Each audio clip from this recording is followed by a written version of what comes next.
Hello friends, I am That Rick, and today I am going to show you how to get an unlimited passive supply of all of the resources that you will need in Palworld. If you enjoyed this video, make sure to like and subscribe for even more awesome content. OG players will remember the extreme lengths that we would go to when it came to obtaining more ore to supply our bases. Many of us had a whole base set up in a few ore spawn locations just to passively farm the ore. Then we would slowly hulk the extremely heavy resources from one base to another. Since release, we always had access to our stone pit and logging site, saving us time by allowing our pals at our base to passively produce stone and wood for us. But thankfully, due to the player feedback, we have since seen the addition of even more mining sites for producing valuable resources from the comfort of our own bases. Whilst many of these can be unlocked by reaching a required player level, some are unlocked by defeating the bosses in their respective towers, so do take that into consideration as this will not be available early game. Firstly, to unlock the ore mining site, simply defeat the boss at the Free Pal Alliance Tower and unlock it with ancient technology points at level 24. What's better is, after unlocking the first ore mining site, you are able to unlock the ore mining site number 2, which is a significant improvement over the first with increased production times, but you do need to have reached level 38 to unlock this. Next up, at level 41, you will unlock the coal mine, another valuable material that was quite difficult to obtain in large quantities of before, as its spawn location was always far from a fast travel point. But now you can passively farm this resource from your base. Another resource that was a pain to farm before the Sakurajima update was sulfur. Thankfully, upon reaching level 45, you can now unlock the Sulfur Mine, which can be placed at your base for a passive trickle of sulfur for your production needs. The last mine you can unlock so far is the Pure Quartz Mine. Pure Quartz was honestly a huge pain to farm, only found in the higher level cold areas of the map.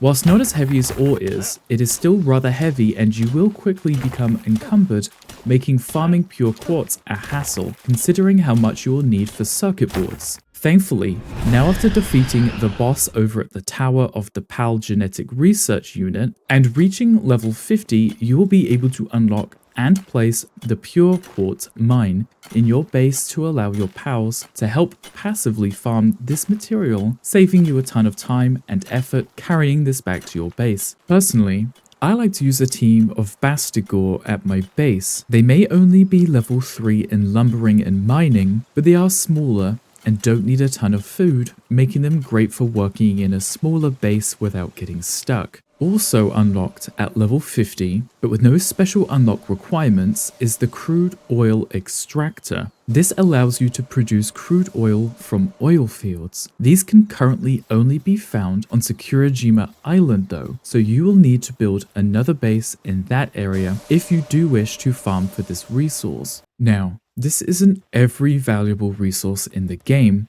but it will surely save you a lot of time and energy. There is one more feature that I would like to show you. Released alongside the Feybreak expansion, the PAL Expedition Station is a new structure that you can build at your base upon reaching only level 15. This grants you the ability to send your pals off on expeditions to engage in battles and gather items, and then bring those resources back to your base for you to use. You will unlock new expeditions to take on by defeating the bosses of Palworld, with each boss having their own respective expedition themed on the area that you will find them, with resources to match. Palspheres and souls scaling in value with the difficulty of each expedition. Later expeditions also grant raid boss fragments, ancient civilization cores, and more importantly, in theme with this video, resources you can't currently build mines for. The Spirit Blossom Cave of Sakurajima expedition, unlocked after defeating the boss at Moonflower Tower, will allow you to farm for crude oil.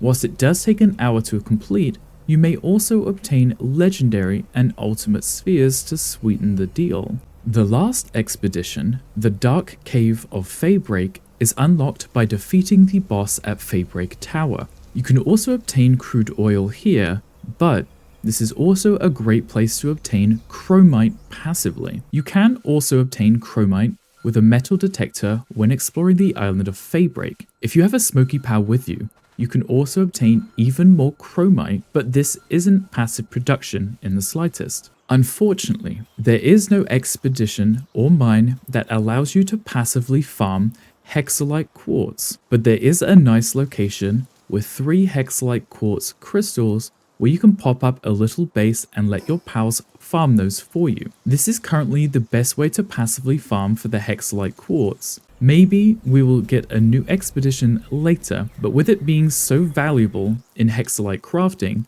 I can understand making this resource a little more finite and elusive. I hope this video is able to help you efficiently set up your bases and mines to maximize your passive resource gain so that you can meet your ever-growing production needs.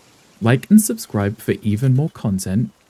Thank you for watching my video. I'm That Brick, and until next time.